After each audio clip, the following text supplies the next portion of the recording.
Grand Admiral Zex Vorpal of the majestic Galactic hegemony stood tall on the bridge of his flagship, the Indomitable Will. His ceremonial armor, adorned with the conquered emblems of 1,000 subjugated species, gleamed under the artificial lighting. Today marked a historic occasion, first contact with the species known as humans. "Status report," he commanded, his voice resonating through the bridge.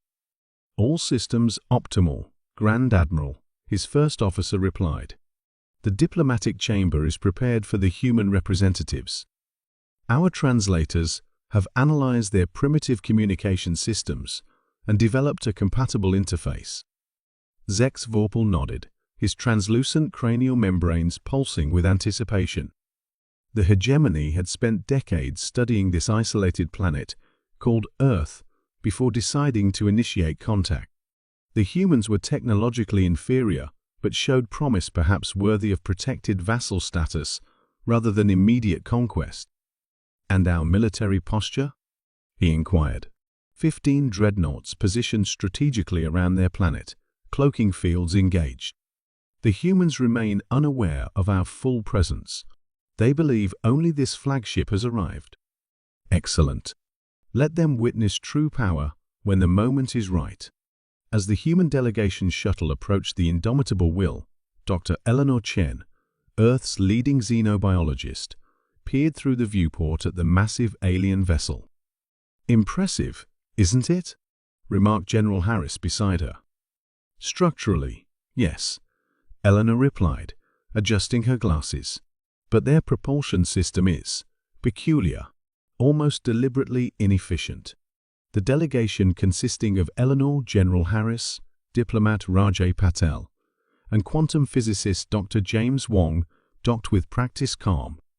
They had trained for this moment since the hegemony announced its arrival 3 Earth weeks prior.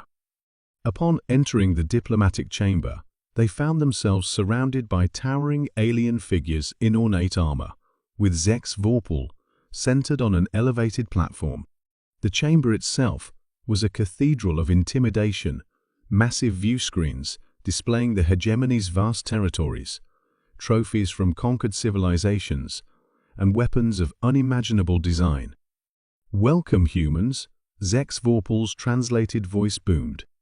"You stand in the presence of the majestic galactic hegemony, rulers of 7 galactic arms and protectors of civilized space.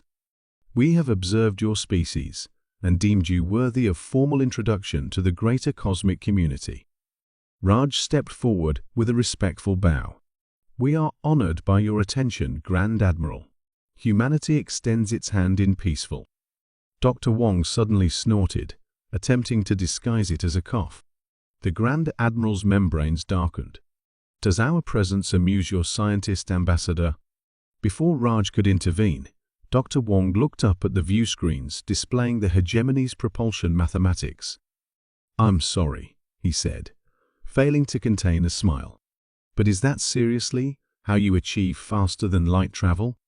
You're using Bardeen-Cooper-Schrieffer oscillation with a linear quantum regression?" Eleanor glanced at the displays, and now she too fought to maintain composure. "Oh my. And your life support systems? They're based on trinary oxygen sequencing? That's remarkably inefficient."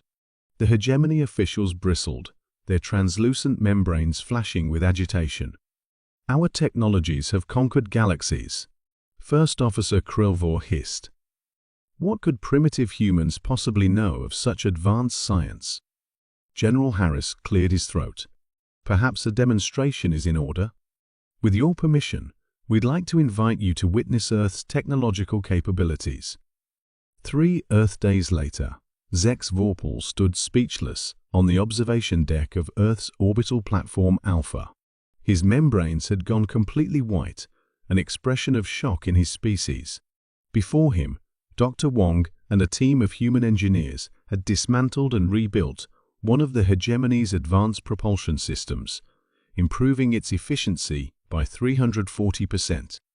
Eleanor had redesigned their life support to function at 1/8 the energy cost. And most disturbingly, General Harris had casually mentioned that Earth had detected all 15 cloaked dreadnoughts the moment they entered the solar system. Why? Zex Vorpal finally asked. If you possess such technology, why haven't you expanded beyond your system? Why aren't you conquering? Raj smiled diplomatically. We were busy arguing about what toppings belong on pizza. Besides, Eleanor added, we only developed these technologies because they were interesting puzzles to solve. We didn't realize they had practical military applications until you showed up with your quaint warships. As Zex Vorpal returned to the indomitable will, he drafted an emergency communique to the Hegemony Council. Recommend immediate reclassification of humans from potential vassals to dangerous allies. Further recommend comprehensive technological exchange program. Under no circumstances should the Hegemony consider hostile action against Earth. He paused, then added, and bring samples of this pizza. I suspect understanding it may be key to comprehending these baffling creatures.